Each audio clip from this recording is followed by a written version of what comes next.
आज मैं लेकर आया हूँ आरआरबी एनटीपीसी सीबीटी 1 का जो 2016 में हुआ था उसका पूरे क्वेश्चन पेपर। लेकिन इस वीडियो में सिर्फ जो जनरल नॉलेज वाले क्वेश्चन रहेंगे उनको डिस्कस करते हैं। तो चलिए शुरू करते हैं। ये रीजनिंग का है, दूसरा मैथ्स का है।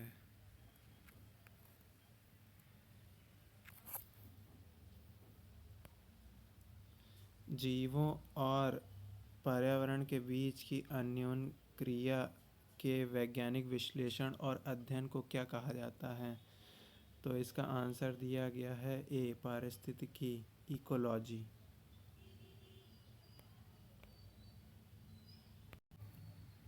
नेक्स्ट क्वेश्चन है, आधुनिक प्रिंटर की गति को मापने के लिए निम्नलिखित में से कौन सी इकाई का प्रयोग किया जाता है? तो इसका आंसर दिया है सी, पृष्ठ प्रति मिनट, पीपीएम। पीपीएम मतलब पेज पर मिनट।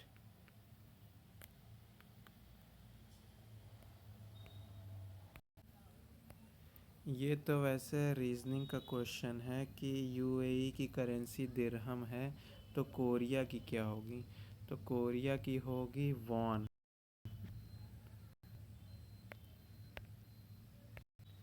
नेक्स्ट क्वेश्चन है, निम्नलिखित में से कौन सा स्टेम सेल का प्रकार नहीं है? तो इसका आंसर होगा फैट। नेक्स्ट क्वेश्चन है, महान सम्राट अशोक किस वंश के थे? तो आंसर होगा मौर्य वंश।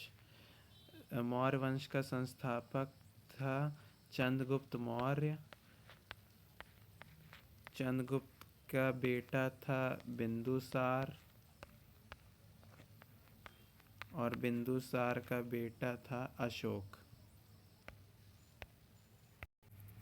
नेक्स्ट क्वेश्चन है, निम्नलिखित मस्जिदों में से किसका निर्माण मुगल सम्राट शाहजहां द्वारा किया गया था?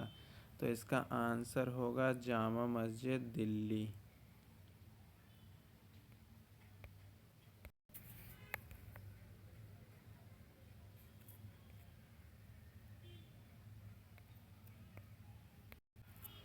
नेक्स्ट क्वेश्चन है, वैज्ञानिक नाम होमो सेपियंस का अर्थ क्या है? तो होमो सेपियंस का अर्थ क्या होता है? बुद्धिमान आदमी। नेक्स्ट क्वेश्चन है, निम्नलिखित में से किस देश को 2011 में स्वतंत्रता प्राप्त हुई? तो इसका आंसर है दक्षिण सूडान, साउथ सूडान, जो कि सूडान से अलग हुआ था। नेक्स्ट क्वेश्चन है, कंप्यूटर के निर्माता उपयोगकर्ता द्वारा एक बार प्रोग्राम किए जाने के बाद निम्नलिखित में से किसे संशोधित नहीं किया जा सकता? तो इसका आंसर होगा ईपी रोम। ईपी रोम का फुल फॉर्म क्या होता है? Erasable programmable read only memory. और ये जो डबल ईपी रोम है इसका फुल फॉर्म होता है electrically erasable programmable read only memory. तो इसका आंसर हो जाएगा इस क्वेश्चन का डी, रोम।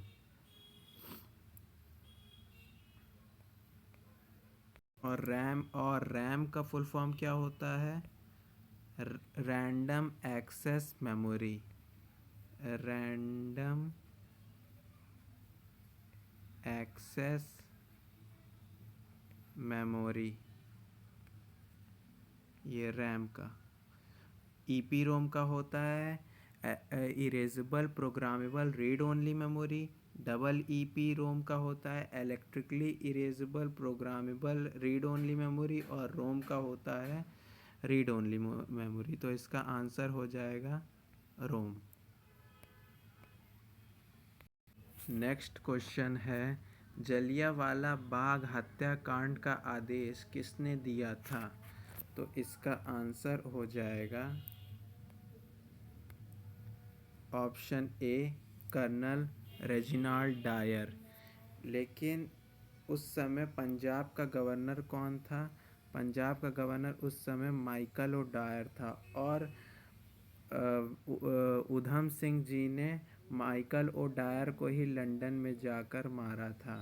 लेकिन इस क्वेश्चन का आंसर हो जाएगा option A, Colonel Reginald Dyer.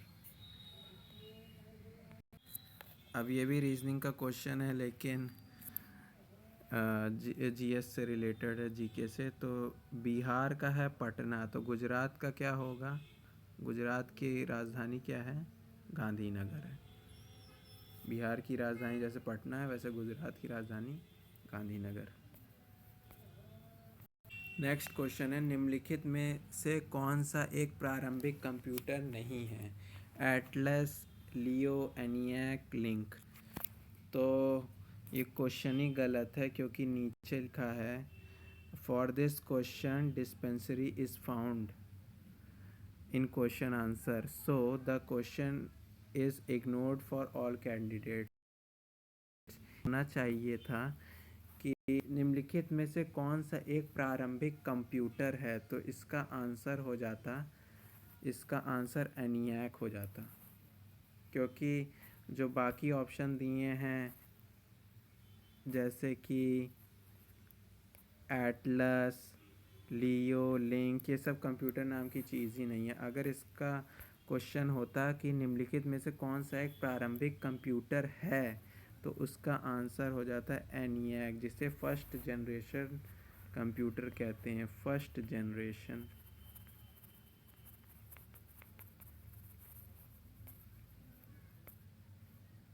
Next question है, निम्नलिखित में से कौन सा सत्य है? रेटिना पर बनने वाला प्रतिबिंब उल्टा होता है। रेटिना पर बनने वाला प्रतिबिंब मूल छवि से दोगुना होता है। रेटिना पर बनने वाले प्रतिबिंब का आकार वस्तु के समान होता है। रेटिना पर निर्मित प्रतिबिंब ऊर्ध्व होता है। तो इसका आंसर हो जाएगा रेटिना पर बनने वाला प्रतिबिंब उल्टा होता है।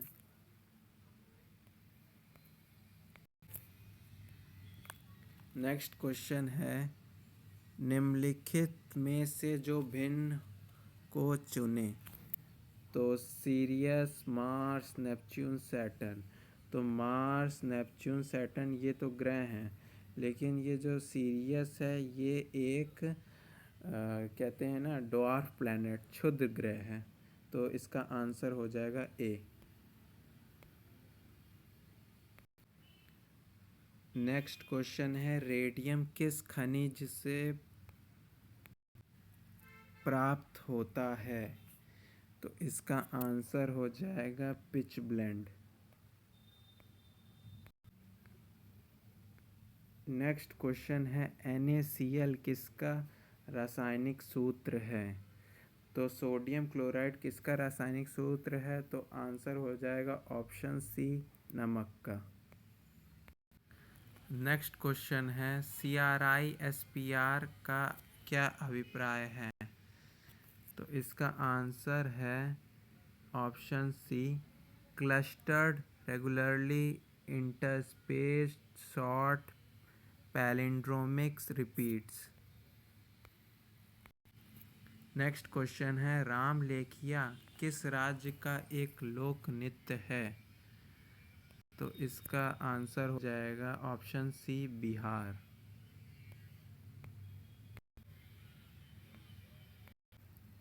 नेक्स्ट क्वेश्चन है, यदि एक सर्किट का प्रतिरोध दुगना किया जाता है तो वोल्टेज को समान रखने के लिए सर्किट में प्रवाहित विद्युत धारा क्या होगी? मतलब पूछ रहा है करंट के बारे में कि करंट की वैल्यू क्या हो जाएगी अगर जो रेजिस्टेंस मतलब कि प्रतिरोध अगर दोगुना कर दिया जाता है। तो एक फॉर्मूला होता है I is equal to V/R। I क्या है? करंट है। R रेजिस्टेंस मतलब प्रतिरोध है, और V होता है वोल्टेज। तो जब रेजिस्टेंस दो गुना कर दिया जाएगा तो करंट क्या हो जाएगी? आधी हो जाएगी। तो इसका हो जाएगा आधी घट जाएगी। आंसर तो होगा ऑप्शन बी। नेक्स्ट क्वेश्चन है, नई दिल्ली में स्थित भारतीय संसद भवन की रचना को डैश द्वारा तैयार किया गया था? तो इसका आंसर हो जाएगा सर एडविन ल्यूटियंस और सर हर्बर्ट बेकर। मेन तौर पर एडवर्ड ल्यूटियंस और हर्बर्ट बेकर ने ही पूरी दिल्ली को डिज़ाइन किया था। तो इसका आंसर हो जाएगा ऑप्शन ए। नेक्स्ट क्वेश्चन है, मानव शरीर में मौजूद निम्नलिखित कोशिकाओं में से किसमें माइटोकॉन्ड्रिया नहीं पाया जाता है? तो आंसर हो जाएगा लाल रक्त कोशिका में, मतलब कि आरबीसी में।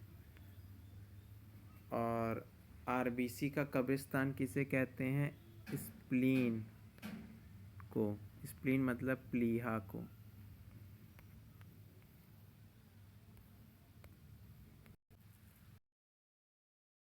क्वेश्चन है, निम्नलिखित ग्रहों में से किस ग्रह का कोई भी चंद्रमा नहीं है? तो इसका आंसर हो जाएगा शुक्र। शुक्र ग्रह का कोई भी चंद्रमा नहीं है और बुध का भी कोई चंद्रमा नहीं है। सूर्य के सबसे निकट ग्रह कौन सा है? बुध है, उसके बाद शुक्र है। बुध और शुक्र का कोई भी चंद्रमा नहीं है। पृथ्वी का एक है और पृथ्वी के बाद जितने ग्रह हैं उन सब के अपना चंद्रमा है, मतलब कि नेचुरल सैटेलाइट। नेक्स्ट क्वेश्चन है, 2013 में प्रक्षेपित किया गया भारत का पहला विशेष रक्षा उपग्रह निम्नलिखित में से कौन सा है? तो इसका आंसर हो जाएगा GSAT-7। नेक्स्ट क्वेश्चन है, इसका नेक्स्ट क्वेश्चन है कि महिलाओं ने सबसे पहली बार ओलंपिक की सभी प्रतियोगिताओं में कब पार्टिसिपेट किया? सभी प्रतियोगिताओं में। तो इसका आंसर क्या होगा? तो इसका आंसर होगा 2012 में जो महिलाएं थी उन्होंने ओलंपिक के सभी प्रतिस्पर्धाओं में भाग लेना शुरू कर दिया है। बाह्य अंतरिक्ष में यात्रा करने वाला प्रथम मानव कौन था? मतलब कि स्पेस में जाने वाला पहला आदमी कौन था? तो वो थे यूरी गागरिन। यूरी गागरिन कहाँ के थे? रशिया के। पहले यूएसएसआर था, फिर 1991 या 92 में ये 15 देश इसमें से अलग हो गए थे यूएसएसआर में। तो जिसमें कई देश हैं जैसे कि Tajikistan, Turkmenistan, Uzbekistan, Kazakhstan, Belarus और कई भी हैं। और बज़ एल्ड्रिन और नील आर्मस्ट्रॉन्ग कौन थे? जो कि 1969 में चंद्रमा पर गए थे। और तीन लोग गए थे, नील आर्मस्ट्रॉन्ग, बज़ एल्ड्रिन और एक आदमी और गया था।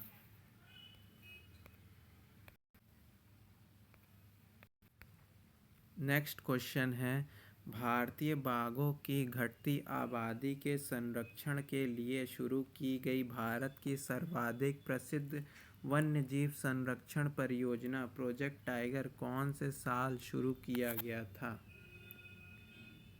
तो इसका आंसर होगा 1973 में। और वर्ल्ड टाइगर डे कब मनाया जाता है?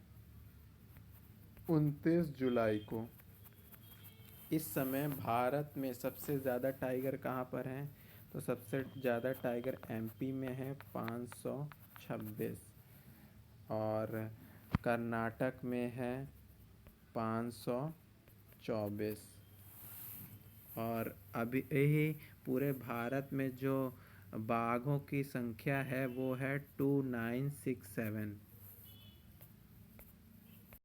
और प्रोजेक्ट एलिफेंट कब शुरू किया गया था? तो प्रोजेक्ट एलिफेंट शुरू किया गया था 1992 में।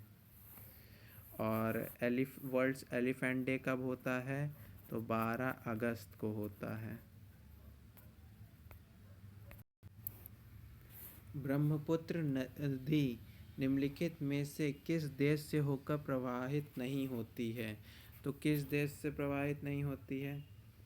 अब जैसे ब्रह्मपुत्र नदी है, वो असली में तो तिब्बत से निकलती है, तिब्बत की उमलिंगला दर्रा से। लेकिन तिब्बत पर किसका कब्जा है? तिब्बत पर है चीन का कब्जा, तो चीन होगा। बांग्लादेश में इसे क्या कहते हैं? बांग्लादेश में इसे जमुना कहते हैं। भारत में तो आती ही है, आसाम में ब्रह्मपुत्र कहते हैं और अरुणाचल प्रदेश में दिहांग कहते हैं। तो ये कहाँ से होकर नहीं गुजरती? तो नेपाल से होकर नहीं प्रवाहित है। तो इसका आंसर हो जाएगा नेपाल।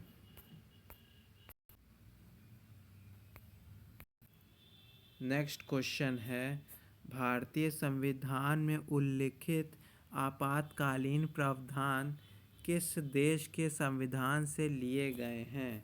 तो इसका आंसर हो जाएगा जर्मनी। जर्मनी से जो कि इमरजेंसी लिया गया। इमरजेंसी किस आर्टिकल में है? आर्टिकल 352 में है नेशनल इमरजेंसी। आर्टिकल 356 में है स्टेट इमरजेंसी और आर्टिकल 360 में है फाइनेंशियल इमरजेंसी। फाइनेंशियल इमरजेंसी आज तक कभी नहीं लगी है और जो नेशनल इमरजेंसी है वो 3 बार लग चुकी है और स्टेट में तो बहुत बार लगी है। सबसे पहले कहाँ लगी थी स्टेट में? पंजाब में। और सबसे ज़्यादा बार लगी है उत्तर प्रदेश में।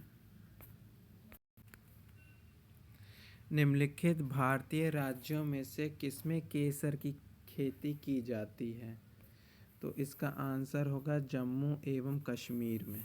जम्मू एवं कश्मीर में ही केसर की खेती की जाती है। नेक्स्ट क्वेश्चन है, निम्नलिखित में से किस जर्मन वैज्ञानिक ने एक्स किरणों की खोज की? एक्स किरणों मतलब एक्सरे की खोज किसने की थी? तो एक्सरे की खोज की थी विलियम रॉन्टजन ने, और इसीलिए एक्सरे को रॉन्टजन रेज भी कहते हैं। तो इसका आंसर हो जाएगा ए। नेक्स्ट क्वेश्चन है, मूल तत्वों की आवर्त सारणी बनाने वाले पहले वैज्ञानिक कौन थे? तो आंसर हो जाएगा दिमित्री मेंडलीव। मेंडलीव ने ही मूल तत्वों की पहली आवर्त सारणी बनाई थी। उसके पहले भी बनाए थे, जैसे कि न्यूलैंड, डोबरनायर, ये सब ने भी बनाई थी, लेकिन मेंडलीव ने मूल तत्वों को लेकर सबसे पहली आवर्त सारणी बनाई थी। इन्होंने जो आवर्त सारणी बनाई थी उसका आधार क्या रखा था? Atomic mass. एटॉमिक मास मतलब परमाणु भार को इन्होंने आधार लिया था। लेकिन जो आधुनिक आवर्त सारणी हेनरी मोजले ने बनाई थी, आधुनिक वाली जो आज हम लोग यूज़ करते हैं। और इन्होंने किसे आधार माना था? हेनरी मोजले ने एटॉमिक नंबर को, मतलब कि परमाणु क्रमांक को। परमाणु क्रमांक क्या होते हैं? किसी परमाणु में उपस्थित प्रोटॉनों की संख्या। प्रोटॉनों की संख्या है तो जितने प्रोटॉन होंगे उतने इलेक्ट्रॉन भी होंगे। तो इस क्वेश्चन का आंसर हो जाएगा दिमित्री मेंडलीव।